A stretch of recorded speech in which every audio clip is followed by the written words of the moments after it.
Continuaremos hablando sobre las biomoléculas, ahora con nucleótidos y ácidos nucleicos. Los ácidos nucleicos son las moléculas que por excelencia llevan la información genética de una generación a la siguiente. Hay dos tipos de ácidos nucleicos. Uno es el ácido desoxirribonucleico, abreviado como ADN o DNA, y el otro es el ácido ribonucleico, abreviado como ARN o RNA. Ambos ácidos nucleicos se componen de hidrógeno, oxígeno, carbono, nitrógeno y fósforo, que van a formar un polímero lineal enrollado en forma helicoidal, es decir, como una curva que se enrolla alrededor de un eje imaginario. El ADN va a enrollarse alrededor de este eje imaginario y está formado por dos cadenas antiparalelas, mientras que el ARN es una sola cadena helicoidal. Para explicar el término ácido nucleico, vamos a revisar el descubrimiento del ADN por Friedrich Miescher, quien entre 1869 y 1871 investigaba a los glóbulos blancos que se pueden obtener de la pus en los vendajes quirúrgicos.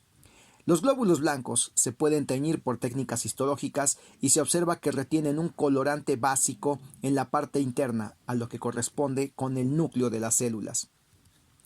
Miescher realizó distintos análisis químicos y descubrió en su composición fósforo, algo inusitado entre las biomoléculas hasta ese momento.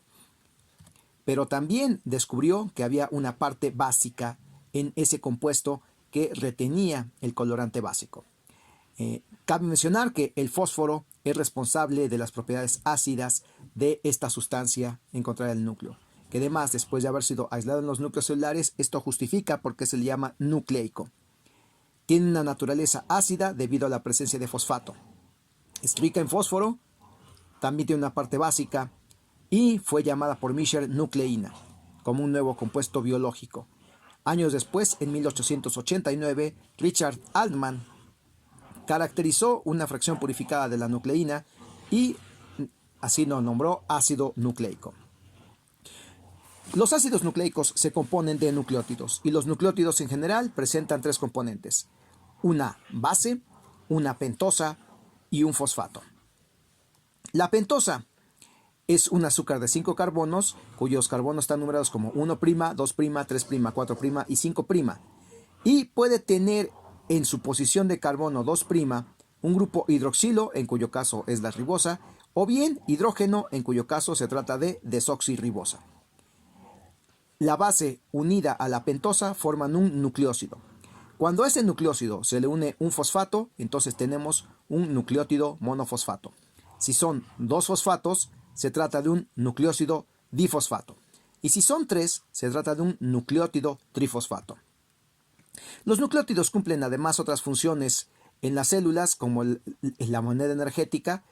Aquí tenemos al ATP y al GTP como ejemplos, precursores para la síntesis de neurotransmisores, y también como moléculas que funcionan como segundos mensajeros. Entre ellos están el AMP cíclico y el GMP cíclico.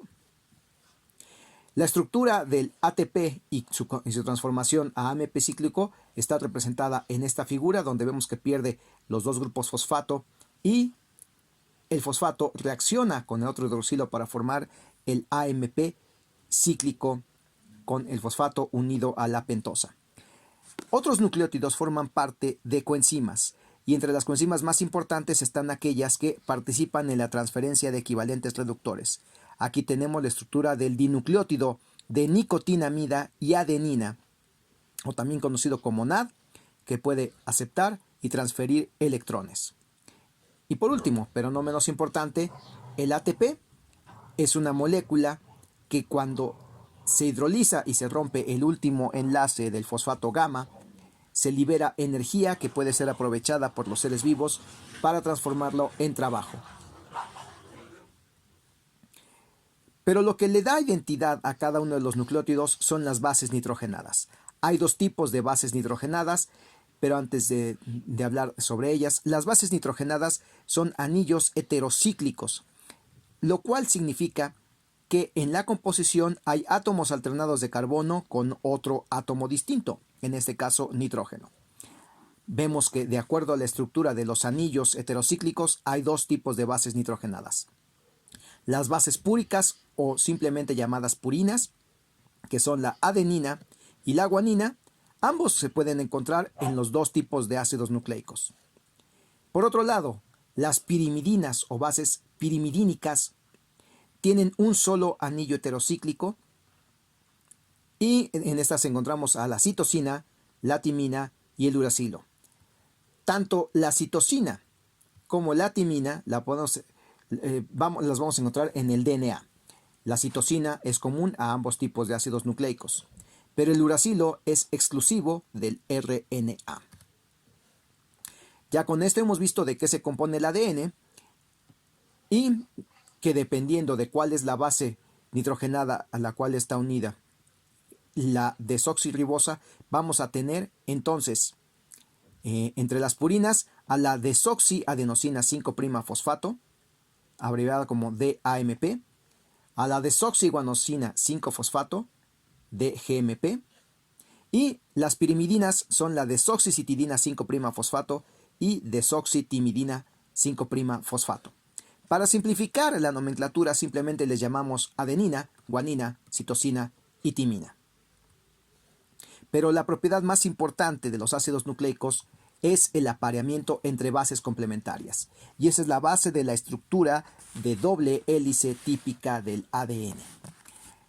Los nucleótidos están unidos entre sí por medio de enlaces fosfodiéster, que resultan de la atracción entre el fosfato 5' con el hidroxilo del 3' del nucleótido con el cual se están enlazando, para formar polímeros lineales. Sin embargo, el ADN es una doble hélice porque mientras una de las cadenas o una de las hebras en la cual están estos nucleótidos va a tener a sus bases nitrogenadas en un orden que va a ser complementario al orden de la cadena opuesta o cadena complementaria. Vemos que la dirección de la cadena además marca una polaridad. De un lado tenemos el extremo 5' libre y que en la misma cadena corre hasta el extremo 3' libre. En la cadena complementaria, el extremo 5' se encuentra en la posición opuesta y la cadena corre de 5' de nuevo hasta el 3' libre. Lo que podemos apreciar es que por cada timina vamos a tener en la cadena complementaria adenina, por cada guanina citosina, por cada adenina timina, por cada citosina guanina.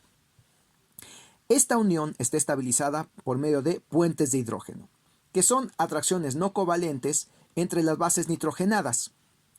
La unión entre adenina y timina va a estar fortalecida por dos puentes de hidrógeno y la unión guanina-citosina en las cadenas complementarias por 3 puentes de hidrógeno cada una de ellas. En resumen, el ADN lo podemos encontrar en los cromosomas que se encuentran en el núcleo de las células. Los cromosomas son la versión altamente empaquetada de estas moléculas de doble cadena de ADN sobre una estructura de proteínas que las mantienen unidas. Haciendo un acercamiento y una visión simplificada de la estructura de la doble hélice, vemos que cada cadena, cada hebra de enlaces fosfodiéster está representada en un color gris oscuro. Es la parte no variante y la que es responsable del carácter ácido de la molécula de ADN. Y del otro lado de la molécula tenemos a las bases nitrogenadas en una secuencia perfectamente ordenada, que pareciera aleatoria, pero contiene la información genética. Aquí, la secuencia para cada purina, vamos a tener una pirimidina en la cadena complementaria. Es importante insistir en la importancia de los puentes de hidrógeno como estabilizadores de la unión entre ambas cadenas. ¿Cómo se forma el enlace fosfodiéster entre los nucleótidos? La reacción entre un primer nucleótido y otro consiste en un ataque nucleofílico del hidroxilo del 3' de la primer base nitrogenada con el grupo fosfato del siguiente nucleótido. Este ataque nucleofílico resulta en el desplazamiento de dos fosfatos, lo que se conoce como pirofosfato, y la formación de un enlace covalente muy polar entre los dos nucleótidos. vemos que además de polar, este tiene una carga eléctrica negativa formal. La estructura tridimensional del ADN se muestra en esta figura, con un acercamiento donde podemos ver la columna vertebral formada por los enlaces fosfodiéster en color verde oscuro, simbolizando el espacio que ocupa cada uno de los átomos. Y en otros colores, las bases nitrogenadas adenina, timina, guanina y citosina. Vemos que además la forma en que se enrolla la estructura helicoidal de las moléculas del ácido nucleico tiene una cierta regularidad, pero se marcan dos espacios distintivos. Un espacio más abierto entre una cadena de enlaces fosfodiéster y otro más cerrado. Al que está más abierto se le llama surco mayor y al que está más cerrado se le llama surco menor. Se conoce a detalle la estructura tridimensional de esta molécula. Incluso se pueden medir las distancias interatómicas entre el carbono 1' de una base con respecto a la otra, y estas distancias son de 1.08 nanómetros de carbono 1' a carbono 1', tanto en los pares adenina-timina como en los pares guanina-citosina. Esto representa la visión desde arriba de la doble hélice, donde vemos al centro la posición del eje imaginario de la doble hélice y la colocación de las bases nitrogenadas. Por cierto, que estas bases nitrogenadas adoptan una conformación plana estabilizada por los puentes de hidrógeno, y que al ver en una posición de lado podemos ver el plano de las bases apareadas, pero que además nos indica que la estructura de doble hélice está estabilizada no solamente por la atracción por puentes de hidrógeno, sino también por interacciones entre los orbitales pi de cada par de bases enlazados. La conformación del ADN de la cual hemos hablado es la más típica y es la que se llama la conformación B. Es la que presenta un surco mayor y un surco menor entre las cadenas de enlaces fosfodiéster de una cadena y otra, pero también pueden existir otro tipo de conformaciones en condiciones menos hidratadas. Una de ellas es la conformación A, donde hay poca diferencia entre los surcos y el acomodo de las bases es ligeramente distinto. Un tercer tipo de conformación es la que se le llama conformación Z, porque los enlaces fosfodiéster adoptan una forma zigzagueante. Ya que hemos hablado sobre el ADN, ahora comparemos sobre las características comparativas con respecto a las moléculas de ARN o RNA. El DNA, ya hemos insistido, se trata de una doble hélice antiparalela en el cual las bases nitrogenadas complementarias están unidas por puentes de hidrógeno, y el RNA típicamente se describe como una molécula de cadena sencilla. Sin embargo, esto no evita que entre bases nitrogenadas complementarias se formen puentes de hidrógeno, con lo cual tengamos estructura de doble hélice localizada solamente en ciertas regiones de la molécula. Esta molécula entonces puede adoptar estructura secundaria y terciaria bastante compleja relacionada con las funciones de las moléculas de RNA. Resumiendo, la función que cumple el ADN es contener la información genética de manera permanente. Tanto la estructura de doble hélice como la ausencia del hidroxilo en la posición 2' convierten a las moléculas de ADN en moléculas químicamente muy estables y que pueden entonces permanecer y mantener la misma secuencia de nucleótidos en los cromosomas y en el núcleo a lo largo de las generaciones. Y esto va a formar parte de estas estructuras más estables que se reparten durante la división celular, durante la mitosis, que son los cromosomas. Por otro lado, el RNA es una molécula que puede llegar a cumplir muchas funciones más allá de su función como portador de información genética. El ARN se sintetiza por medio de la actividad de enzimas que se llaman RNA polimerasas, tomando como molde la secuencia de nucleótidos de las cadenas de DNA. Una vez que se sintetizan las moléculas de RNA, estas moléculas de RNA pueden desempeñar distintas funciones. Aquí tenemos la molécula de RNA mensajero, que es la que porta información que va a ser utilizada para la síntesis de proteínas. Sin embargo, esta función de síntesis de proteínas sería imposible sin la participación de otras moléculas de RNA de transferencia, que funcionan como adaptadores que acarrean los aminoácidos para que se puedan sintetizar las proteínas por medio de los ribosomas. Y además, los ribosomas también tienen entre su composición moléculas de RNA ribosomal. Entonces aquí tenemos a tres de las categorías más famosas de moléculas de RNA. RNA mensajero, RNA de transferencia y RNA ribosomal. Pero además hay otro tipo de moléculas de RNA que forman parte de otras estructuras también importantes en la síntesis de proteínas. Y algunas de esas moléculas de RNA se asocian con ciertas proteínas para formar el espliciosoma.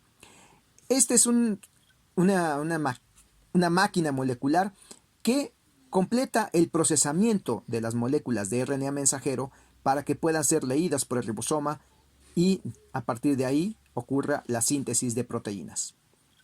Por otro lado, y en una categoría completamente distinta, hay todo un grupo muy amplio de moléculas de RNA, entre los cuales se incluyen el microRNA, el RNA pequeño nuclear, el RNA pequeño nuclear, el RNA grande no codificante, etc., y que cumplen funciones de regulación de la expresión genética a través de procesos como el silenciamiento, inactivación, interferencia y otros más que pues en esta charla introductoria no vamos a abordar. Una función más que se ha descubierto de las moléculas de RNA es que se pueden asociar con otras partículas y con otras proteínas para formar una maquinaria que se encarga de la edición de genes, es decir, el cambio puntual en la secuencia de nucleótidos en el DNA. Y aquí es donde opera el sistema de CRISPR-Cas9, que últimamente ha ganado gran relevancia para la manipulación genética.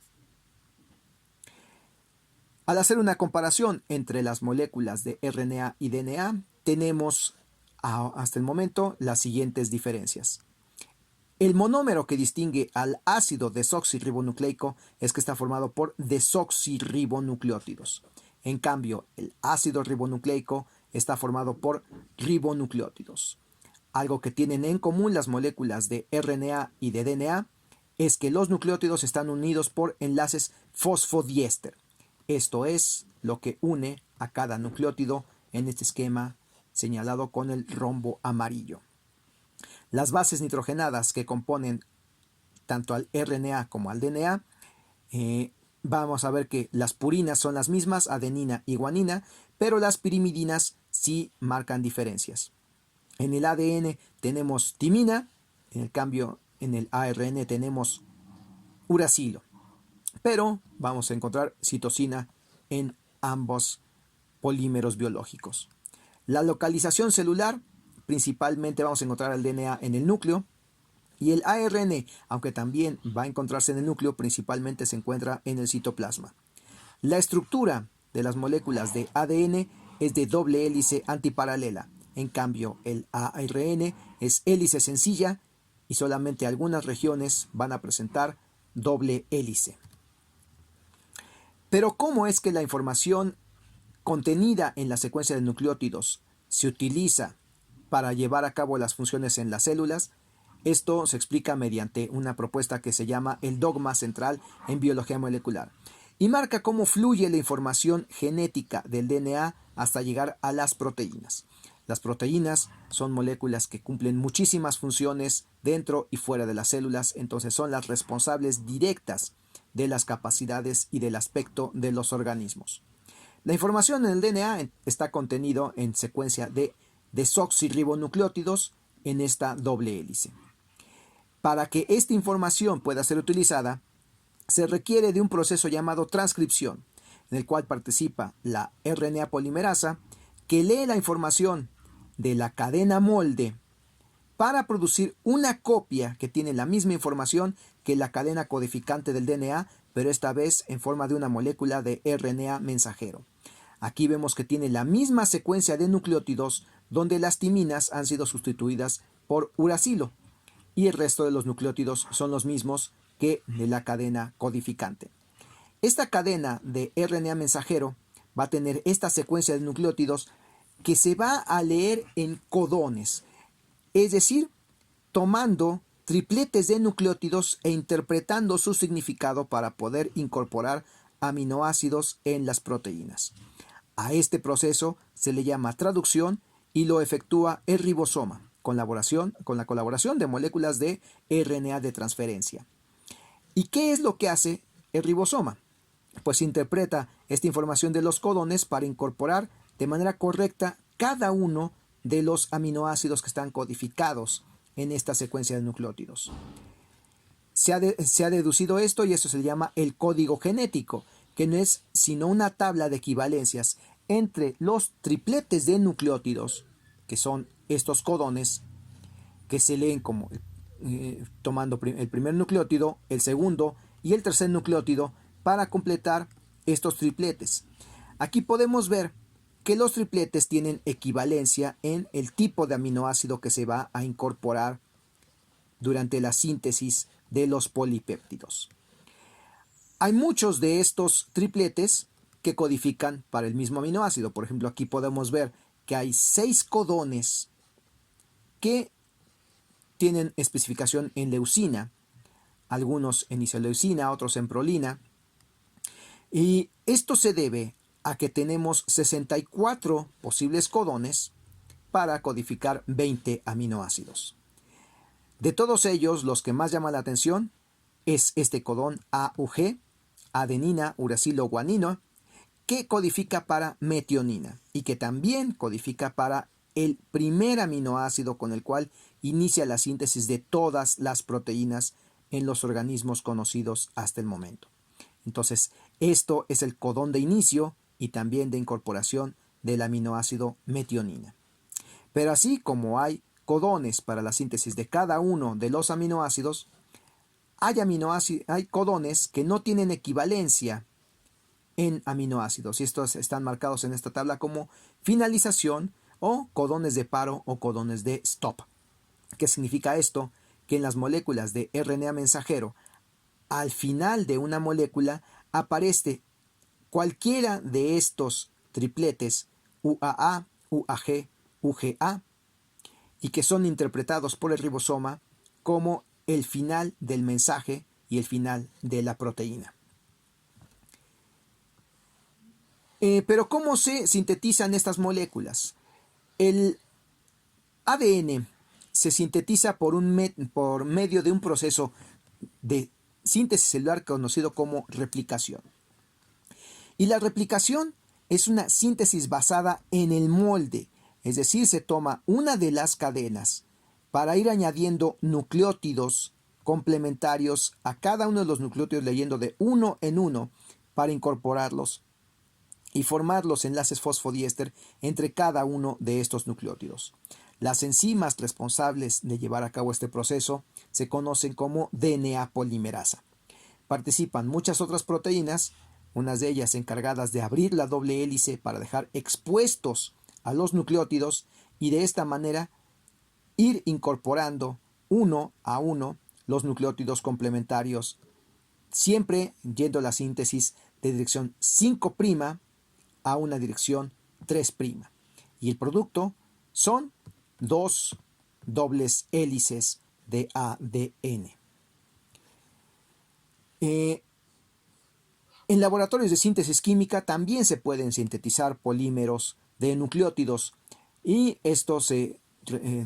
a esto nos referimos cuando hablamos de síntesis de oligonucleótidos. Sin embargo, esta síntesis no requiere de un molde y ocurre en sentido contrario, incorporando los nucleótidos no en dirección de 5' a 3', sino en la dirección contraria, de 3' hacia 5'. Para poder llevar a cabo esta síntesis artificial se requiere añadir un primer nucleótido a un soporte sólido y después se le añade el siguiente nucleótido y por medio de distintas reacciones se estimula la formación del enlace fosfodiéster. Esto va a continuar durante varios ciclos hasta tener la secuencia deseada de nucleótidos para fines comerciales, fines de expresión o fines de manipulación genética. Y bien, esperamos que les haya interesado.